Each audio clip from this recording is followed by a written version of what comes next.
on its skin. It does this whenever it's told. Okay, but I'm going to test this lotion first. Hello and welcome to Will It Analyze, where we analyze, well, everything.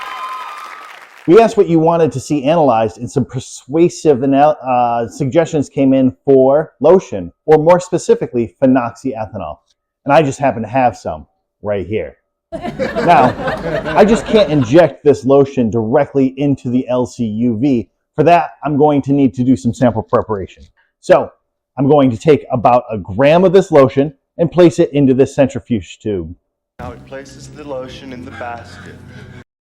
Let me get my sample first. Okay, so we're going to take about a gram.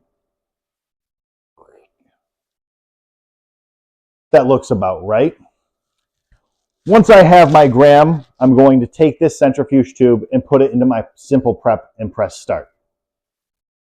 I will now put the sample into the simple prep and I will press start.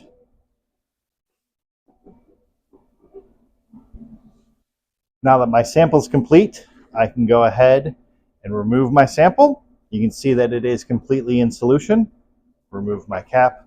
I'm going to take a small aliquot of this solution and I'm going to place it into a sample vial labeled lotion, and we'll get that right onto the LC.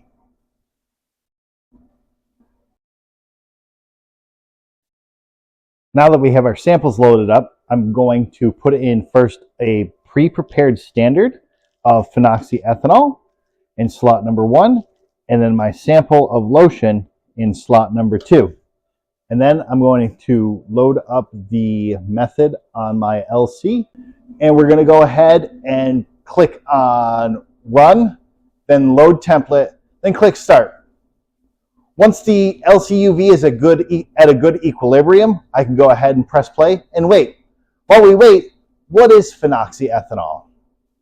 Phenoxyethanol was first prepared by W.H. Perkins Jr. and his graduate student Edward Haworth in 1896. They reacted sodium, phenol, and 2-chloroethanol and anhydrous ethanol. It is a colorless, oily liquid that is with a slight rosy scent. It can be classified as a glycol ether and a phenol ether.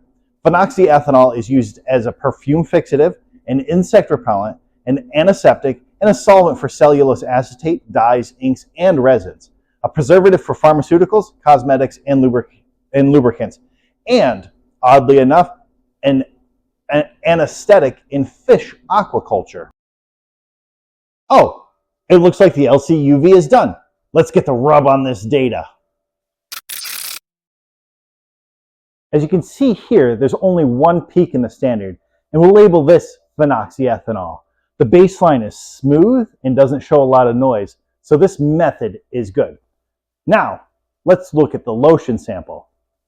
As you can see, again, there's only one very large peak, and because it's at the same retention time as our standard peak, we could assume that it's phenoxyethanol. The software gives us an area, and if we were to build a calibration curve, we could quantify this peak and know the total of phenoxyethanol in our lotion. So, phenoxyethanol, will it analyze? Yes.